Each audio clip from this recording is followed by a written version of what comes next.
Au détour d'un méandre de la Seine, le site de La Roche-Guyon domine une vallée aux confins de l'Île-de-France et de la Normandie. Adossé aux falaises de Crais, cet ensemble architectural unique en France permet de découvrir 10 siècles d'histoire et d'illustres hôtes comme François Ier, Henri IV, La Rochefoucauld et le maréchal Rommel qui y logea pendant la Seconde Guerre mondiale. Et le premier château, il daterait du 9e siècle, c'était un château uniquement troglodytique. Il a été agrandi par la suite avec un donjon féodal du 12e. Et puis beaucoup plus proche de nous, on a des bâtiments qui datent de la seconde moitié du 18e. Et enfin, donc pour l'histoire contemporaine, des souterrains qui ont été creusés sur ordre de Rommel en 1944. Donc ça couvre à peu près 1000 ans d'histoire.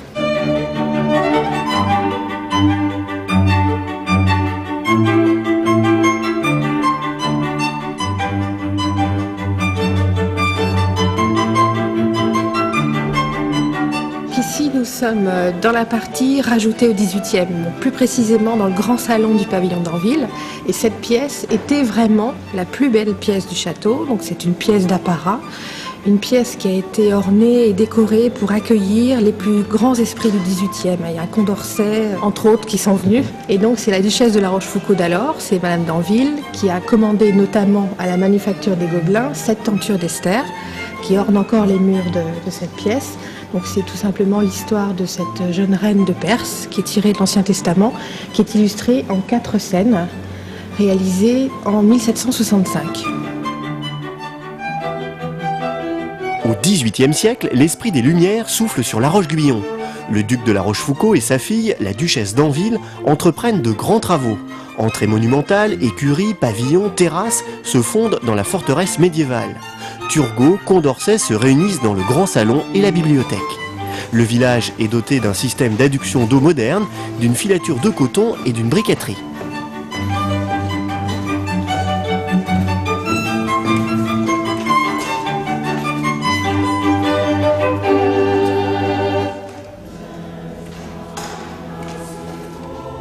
Ici, nous sommes dans l'une des 3 chapelles du château. C'est la chapelle Notre-Dame-des-Neiges, très exactement. Elle date de 1819 et son intérêt, c'est qu'elle est entièrement troglodytique.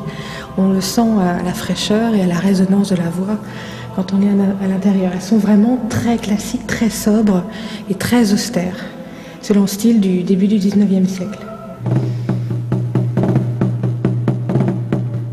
Le premier château de La Roche-Guyon est entièrement creusé dans la falaise, dissimulé aux regards ennemis. Au XIIe siècle, un donjon de pierre est édifié au sommet de la falaise. Défendu par une double enceinte, il est relié au château par un passage secret creusé dans le roc. Sa position dominante lui donne une valeur stratégique inestimable. Au début du XIVe siècle, la falaise est retaillée et un corps de logis protégé par une enceinte est construit. On est vraiment dans la partie haute du château, on est tout en haut du donjon.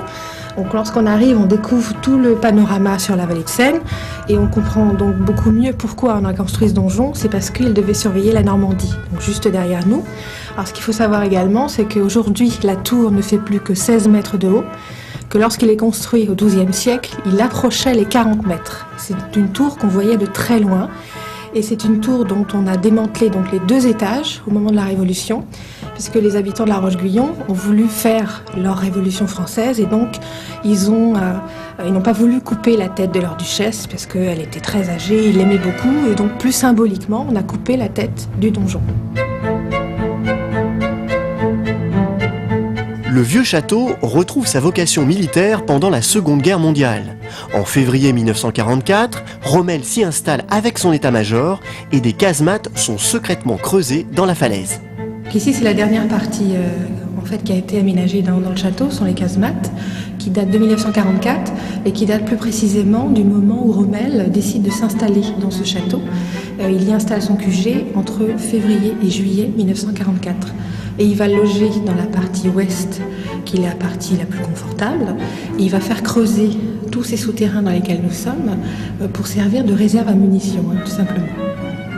La raison pour laquelle il vient s'installer ici, c'est une raison bien sûr uniquement stratégique, c'est que Rommel était sous les ordres de von Rundstedt, qui était à Saint-Germain-en-Laye, et Rommel était commandant en chef de l'armée B, donc il devait surveiller la Normandie.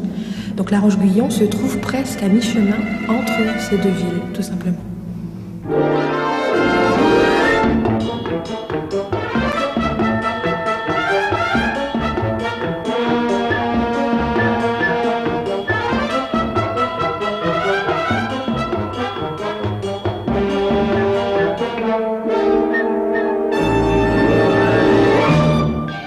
est intéressant ici, c'est que dans le château de la Roche-Guyon, nous avons une vraie machine à remonter le temps, ce qui est quand même assez exceptionnel.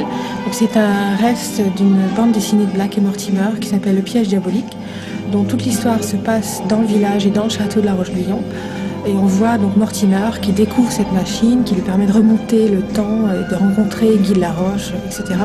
Donc cette machine a été reconstituée il y a une dizaine d'années et elle se trouve dans une des grottes, après tout un souterrain et un labyrinthe creusé dans la falaise.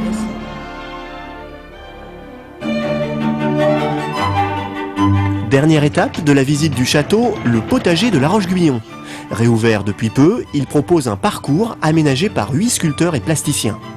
C'est un jardin qui avait été aménagé à partir des années 1750 et qui, dès le départ, était dessiné en jardin à la française.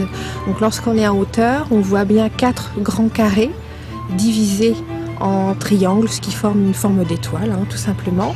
Aujourd'hui, il est déjà un petit peu jardin potager puisqu'il y a quelques arbres fruitiers qui ont été replantés, également des légumes, mais il sert aussi avant tout de lieu d'exposition d'œuvres d'art contemporain.